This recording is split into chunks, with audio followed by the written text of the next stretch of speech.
bukod sa pagsalita ni Totoy or alias Totoy at yung apat na under ni Totoy na mga security guards na gusto din humingi ng proteksyon sa gobyerno kasi handa din silang tumistigo kung tama ba si Totoy or nagsisinungaling itong si Totoy. Oh. Kaya ito naman, Atong Ang nagsampa na ng kaso laban kay alias Totoy. Ito na, mga kababayan. Nagsampa na ng kaso si Atong Ang, isang bilyonaryo o Charlie Atong Ang. Sana di manaig ang kapangyarihan ng pera. Kaya nga po, sir, yun ang problema talaga, Sir Lito. So ito, mga kababayan, ito na si Atong Ang, nagsampa na ng kaso laban kay alias Totoy, no? Ito po mga kababayan ay akin pong babasahin. Ito po mula sa GMA News. Ito po si Atong Ang, ayan, at saka si Attorney Kapunan. No, Lorna Kapunan po ba? Apelyido dito si Ma'am Attorney Lorna Kapunan, ang kanyang abogado. And then ito po ay GMA News. O, babasahin ko po yung article mga kababayan na hindi ko po, actually meron ding balita nito, pero basahin ko muna yung article. Ito na, tignan, negosyanteng si Charlie Atong Ang, pinanumpaan ang reklamong inihain sa Mandaluyong Prosecutor Office laban kay Julie Dundon Patidungan or alias Totoy. Courtesy legal team ni Atong Ang. Itong picture na to ay galing po sa legal team ni Atong Ang. So, formal na nagsampa. Hindi formal na nagsampa si Atong Ang, mga kababayan. So, ito, bukod dito, may statement din. Itong attorney ni Atong Ang na si Attorney Lorna Kapunan, mga kababayan, legal counsel ng bilyonaryong si Charlie Atong Ang. At ito po ang kanyang ng GMA Integrated News. So ano bang sabi dito, mga kababayan? The group of Atong Ang, Gretchen and other mentioned DR Investigators Group. Hindi sila operation. Ang talagang operator diyan is somebody like Dondon. Sila ang in charge sa operation on the ground. At di yan siya yumaman. Nalaman lang recently na he had his own operation separate from what his official duties are for the company. Tumakbo yan ng mayor at doon siya naubusan ng pera. That's why he started extorting. Extorting. As of February, he already started calling the investigators group, yung tinatawag na A group, to extort money.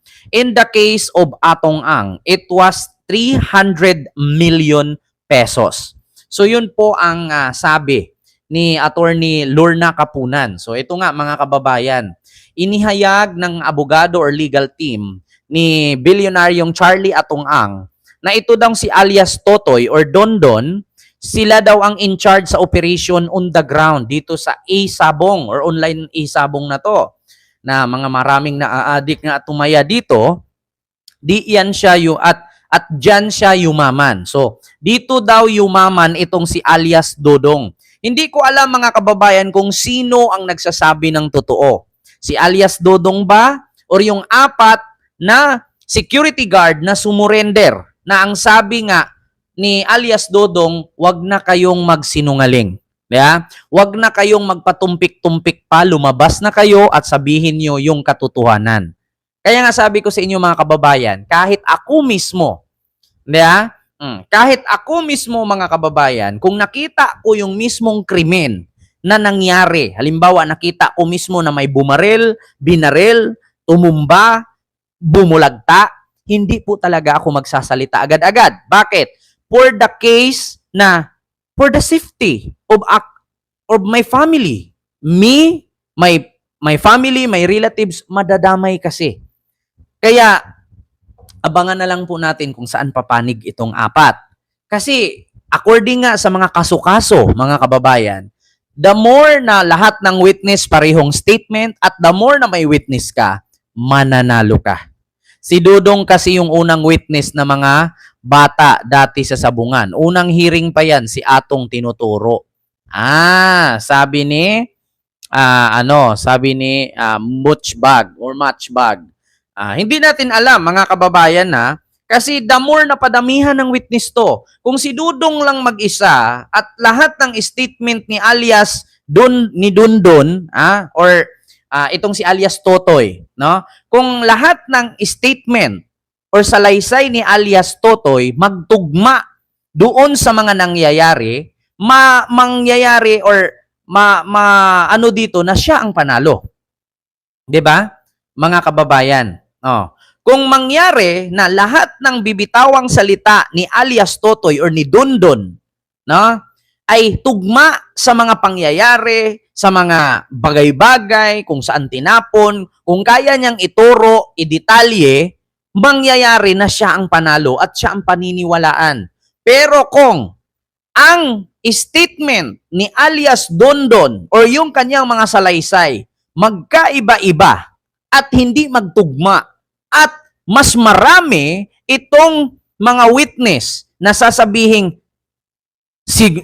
sinungaling siya, mayaman siya, may apartment siya, may mga businesses siya, may mga bodyguards siya. Pag napatunayan din yon na mayroong ganon, ang mangyayari mga kababayan, kaya nga ang logo ng Supreme Court o Korte Suprema, di ba babaeng nakapiring? Kasi abogado ka, wala kang alam sa pangyayari. Nakapikit ka, nakapiring.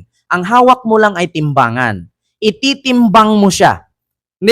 Kung mabigat-bigat ang paratang ni Dodong at nagtugma lahat, siya ang paniniwalaan.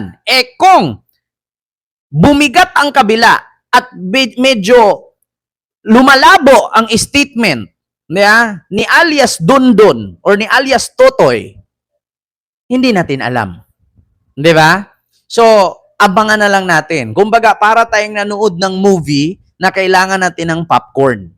Ngayon nga lang mga kababayan, nagsampa na po ng formal na reklamo si Charlie Atong-ang na isang billionaire businessman laban kay alias Totoy sa kanyang mga salaysay at pagdawit kay bilyonaryo Charlie Atong-ang at kay Gretchen Barreto sa kanyang mga akusasyon. So, ito nga, according dito kay Attorney Lorna Capuna na legal counsel ni Atong-ang, diyan daw yumayaman itong si alias Totoy at siya daw ang in charge sa operation on the ground.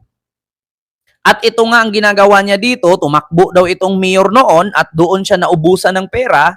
That's why he started extorting. Ganun yun, mga kababayan. Felipe Gardose, buhay ka pa pala? Akala ko ba naanod ka na? Ay, Diyos mio, Marimar. Ang problema lang kasi mga kababayan, titimbangin yan Titimbangin yan. Kung totoo ang mga sinasalaysay ni alias Dondon, video, voice record, yung location kung saan dinala, tapos mapatunayan niya na si ganito ang nagdala, si ganito ang nagbitbit, tapos ituturo pa niya yung mga ibang location, ibang mga pangyayari, may possibility na talaga namang papanigan siya. Mananalo siya. Pero kung yung 4 na security guard na kumontra sa kanya ngayon, na wag daw siyang idamay, kung yun din magsasalita at magtugma rin ang kanilang sinasabi, may possibility na matalo si alias Dondon or alias Totoy or itong si Dondon pati Dungan, patay. Patay kang bata ka. Actually, naalala ko yung si Jubilin Galino ba yun? Galliano? Yun po ang pangyayari nun. Yung hinahanap yung babae, saan? Hanggang sa dumating na yung mga kamag-anak lang din pala ang nag-rape, yung nagpatay, nagpaslang. So yun po yun mga kababayan. Mismong si Charlie Atong-ang nag-file na ng formal na kaso laban kay Dondon, anong pangalan nun? Dondon Patidungan. So yun po yun, abangan na lang natin mga kababayan kasi mahirap naman hindi naman tayo Korte Suprema, hindi din tayo trial court na paniwalaan natin yung isa, paniwalaan natin yung isa. Alam nyo sa korte kasi, the more na marami kang witness at magtugma lahat ng witness, talo ka. Pero the more na kahit wala kang witness, kung kaya mong isalaysay, kaya mong ituro, kaya mong idetalye na hindi mag-iba-iba ang iyong statement or salaysay, manatiling panalo ka. Ganun lang. Kaya nga ang logo, ulitin ko, ng Korte Suprema, babaeng nakapiring, may bit-bit na timbangan. Kasi nga tinitimbang. Objection, Your Honor. Halimbawa, Dondon Patidungan versus the Peoples of the Republic of the Philippines. So on and so forth. Di ba? Mga ganun-ganon. Ikaw po ay kinasuhan, reclusion perpetua. Di ba? May mga ganyan-ganyan. Amen. Speaking mga kababayan of kaso-kaso, eto na, paano kung si alias Totoy inutusan lang, mastermind ang hinahanap eh? Yun nga ang problema, mga kababayan. Kasi malalaman yung itong isabong na to, malalaman natin kung sino ang mastermind. Kung yun ngang salaysay niya ay magtugma. Kung ang kanyang salaysay ay mag-iba-iba, syempre maguguluhan ang korte dyan, alam nyo na. Abangan natin, parang Jubilin Gallino lang to eh. Ito na mga kababayan, tapos na tayo dyan. Nag-file na ng formal na complaint si Atong Ang, dito tayo. Kay Risa Hontiveros at kay